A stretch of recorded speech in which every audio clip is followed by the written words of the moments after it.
आज की दुनिया उस मुकाम पर जाकर पहुंच चुकी है जहां सब कोई एक दूसरे से आगे निकलने की फिराक में है। इसमें दोस्त देश कब दुश्मन बन जाए कुछ कहा नहीं जा सकता है। और आज दुनिया की निगाहें इन देशों पर जाकर केंद्रित हो चुकी हैं जो कुछ भी बना और बिगाड़ने की ताकत रखते हैं। यहाँ हम चीन और रूस की बात कर रहे हैं जो आए दिन ऐसी ऐसी एक्टिविटी कर रहे हैं जो दुनिया की गले की हड्डी बनते जा रहे हैं। ये तो आप जानती हैं कि रूस आज यूक्रेन के सामने सीना ताने खड़ा है। वहीं चीन की बात करें तो वो भी अपने पड़ोसी देशों के साथ कुछ ऐसा ही करने में लगा हुआ है। दरअसल यहाँ हम एक ऐसे सताए हुए देश की बात कर रहे हैं जो चीन और रूस दोनों से ही परेशान हो चुका है। यहाँ हम जिस देश की बात कर रहे हैं वो है कजाकिस्तान।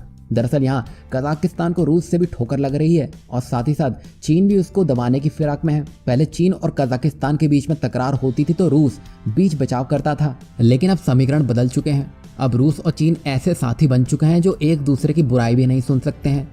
ऐसा हम इसलिए कह रहे हैं क्योंकि आज की तारीख में हम ऐसा देख पा रहे हैं जिसमें रूस चीन के हाथों की कठपुतली बनता हुआ नजर आ रहा है, जिसकी वजह से कजाकिस्तान को यह डर सताने लगा है कि कहीं उसका हाल भी यूक्रेन जैसा ना हो जाए। अब इन सब में कजाकिस्तान को एक देश ही नजर आ रहा है जो उसकी मदद कर सकता है और माहौल उसके पक्ष में बना सकता है। दरअसल इसी सिलसिले में कजाकिस्तान के रक्षा मंत्री नूरलान 7 से 10 अप्रैल तक भारत के सरकारी दौरे पर आए थे, जिसमें उन्होंने द्विपक्षीय रक्षा सहयोग और सैन्य ताकत को बढ़ाने पर ध्यान केंद्रित किया।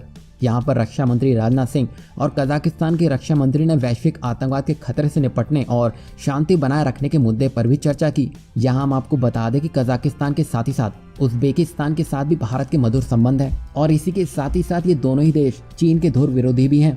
अब ऐसे में भारत रूस और चीन के विरुद्ध एक मध्य एशियाई आधारित मोर्चा भी सफलतापूर्वक खोल सकता है।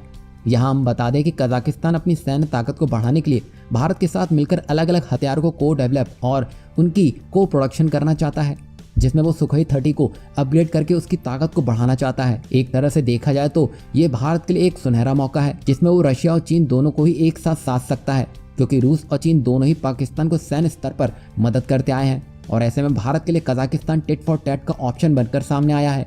देखा जाए तो यहाँ भारत एक तीर से दो शिकार कर सकेगा, जिसमें रूस और चीन दोनों को एक एक कदम पीछे किया जा सकेगा। यहाँ भारत सेंट्रल एशिया में रूस और चीन के दबदबे को समाप्त करने के इरादे से उन देशों तक अपनी ताकत को विस्तार दे रहा है ताकि जरूरत पड़ने पर भारत उन देशों से अपनी रणनीति को धार देकर कड़ा संदेश दे सके।